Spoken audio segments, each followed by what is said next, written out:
Hello there everybody, welcome back to my channel. I do hope you're having a good day and welcome back to another video.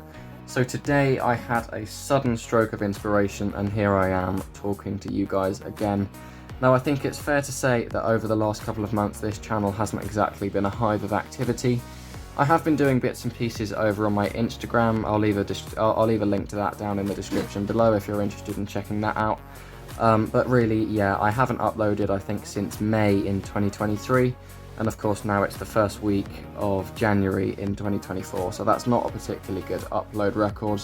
Yeah, I'm afraid I've had lots of personal stuff going on, moved area, moved house, which is why WSI might look a little bit different than how possibly some of you remember it.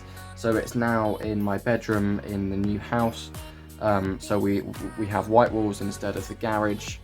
And over on the left hand side here, I'll swivel the camera around, we now have my clothes wardrobe over on the left, which that does look a little bit odd. I might try and sort of cover this area with something, possibly some blue, I don't know, sky collage going around or something, because it does look a little bit odd.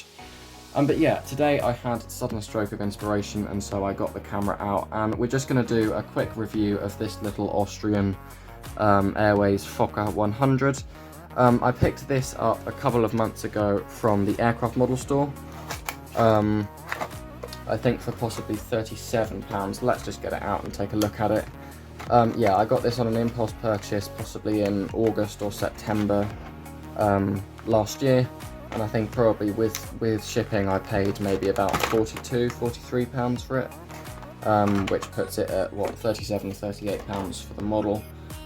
Here in the UK, which I don't think is too bad considering the quality of this model.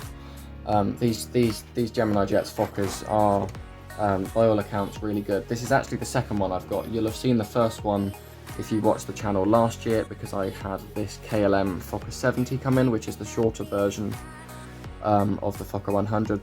This was an eBay impulse purchase, or was it aircraft model store? I can't quite remember now, but yeah, I got the KLM one first. And I love the KLM mould so much. I saw this one on the aircraft model store with Austrian, and I love the livery as well, so I decided that I was going to pick it up. I'm just going to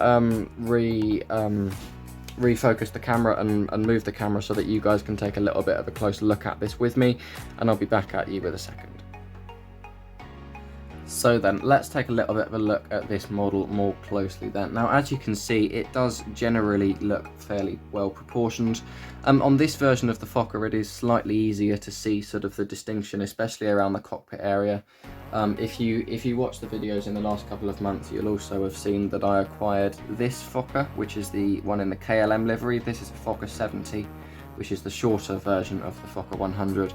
And they're sort of around the windows, it was quite difficult to sort of tell the distinction between the cockpit glass and the body of the front of the aircraft. So on this Austrian version, obviously the base colour is white as opposed to blue, so that is quite a lot easier to see those details.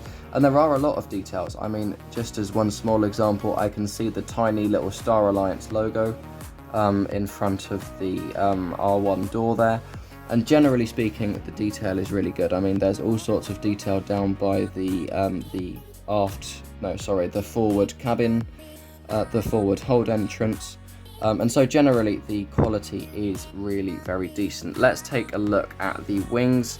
So this, once again, there is a lot of separate lining on there. They've obviously taken the time to really make sure that they look good and detailed. You've got the black bands towards the end and then the red tips, of course. And I believe, is that some sort of safety slide system from the evacuation doors there? I believe that might be the case. If we take a look at sort of the defining feature of this particular livery then over on the left hand side, so yes, we have the Austrian says goodbye and then the Fokker logo down there, and then I believe that's a date, 1988 to 2017. So yes, this aircraft was retired in 2017. So I suppose if you're doing a little bit more of a period airport, I suppose at any time from the 80s onwards in Europe, then it wouldn't be unrealistic to have this, but of course you wouldn't necessarily have it in the Austrian livery, and I believe that Gemini Jets released this as sort of a bit more of a commemoration. So let's take a look at the engines. As you can see, they're a different paler blue colour with the Austrian website on than the underbelly. and I quite like that. It gives some nice distinction, and it sort of breaks up the colour because you've got three quite separate colours on this livery, and I think that works well. Let's take a little bit of a look at the engines. You might be able to see in there we do have some fan detail inside. I mean, it's quite rudimentary, but it is quite effective. And of course, when you get down to sort of that sort of size, then real detail sort of isn't really to be expected. I mean, it's really very small. That's the cross section of a paper clip for reference there. And the tailplane as well, that's nicely modelled. That's also level. That's one of the things that sort of manufacturers can sometimes get wrong. I've noticed, especially about these T-design elevators, where the elevators are at the top of the tail and not the bottom. They can quite often be wonky, but no, that's part of the mould, and that's really very straight. And the landing gear as well is also another area where it's pretty good. As you can see, the back landing gear, they are a little bit wonky there. That's possibly not very good. I'm not sure whether that's been bent or whether that's sort of just been glued in the wrong position, but possibly that's a little bit subpar there. I suppose it possibly might not roll so well, but you don't really want to be rolling an aircraft particularly much that's this small anyway, because the landing gear could potentially break off. Of course, we've also got the stand hole at the bottom here, which is a feature that I do like that Gemini Jets have added to the Fokker mould. I know that the smaller Dash 8s and the ATRs, the sort of turboprop aircraft, they don't have, as far as I'm aware, those stand holes. So I'm glad that Gemini Jets chose to include that in the Fokker mould. But then of course it is a tiny little bit bigger. I think that the Fokker was a 2-3 seating configuration inside. Please do correct me if that is wrong, but I believe that they were either a 2-2 or a 2-3 depending on the operator. But yeah, that's a quick look around the Austrian. You know, it's possible that there isn't a huge market for this model now, of course, because it has been retired, but mainly I just wanted to get out, do a bit of a review, and hopefully you guys have enjoyed sort of seeing the channel a little bit more active again. And I do hope that that won't be the end. You know, I do certainly want to be doing more going forwards, although I have said that a couple of times and it hasn't really happened. So we'll see what happens.